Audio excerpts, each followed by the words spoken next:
وعلی الذین یطیقونہ فدیۃ طعام مسکین، اور وہ لوگ جو بڑی مشکل سے طاقت رکھتے ہیں روزہ رکھنے کی، یعنی بہت بوڑھے ہو چکے ہیں، بیمار ہیں، یا اسی طریقے سے کوئی حاملہ عورت ہے، کوئی دائمی مریض ہے شوگر وغیرہ کا، اس طرح کی جو صورتحال ہو، فدیۃ طعام مسکین، وہ فدیہ دے سکتا ہے مساکین کو۔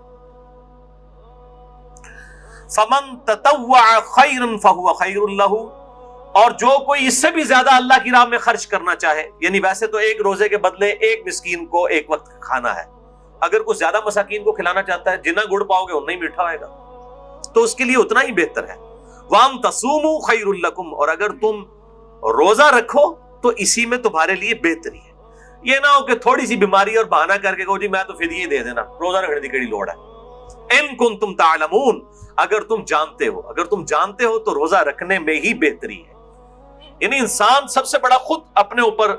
جو ہے وہ گواہ ہے اور مفتی ہے، وہ بہتر سمجھتا ہے کہ مجھے کس طریقے سے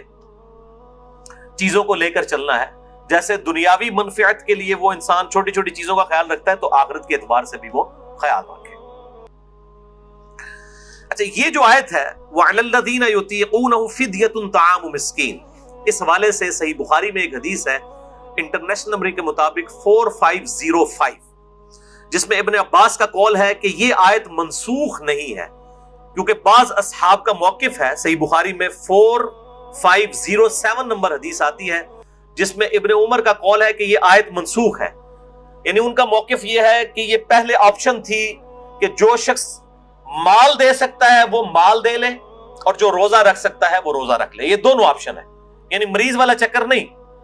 جو مالدار ہے وہ صرف مال دے دے، چاہے وہ صحت مند بھی ہے تو روزہ رکھنے کی ضرورت نہیں ہے۔ یہ ابن عمر کا موقف ہے 4507، جبکہ ابن عباس کا موقف صحیح بخاری میں 4505 ہے، وہ یہ کہتے ہیں کہ یہ آیت منسوخ نہیں ہے،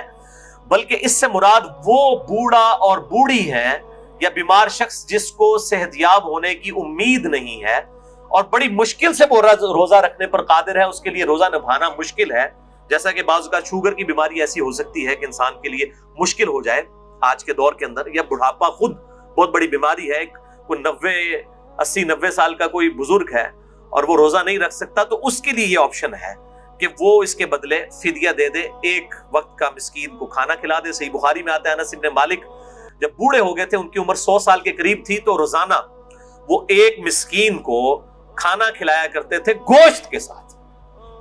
دال نال نہیں، گوشت نہ، اللہ کی راہ میں گوشت کے ساتھ کھانا۔ اور یہ بھی آتا ہے کہ وہ بسا اوقات 30 مساکین کو اکٹھا بٹھا کر کھانا کھلا دیا کرتے تھے 30 کے 30 روزوں کا۔ تو یہ دونوں طرح آپشن موجود ہے، جس طرح بھی کر لیا جائے۔ میں انشاءاللہ اگلی دفعہ اس پہ ڈیٹیل بات کروں گا۔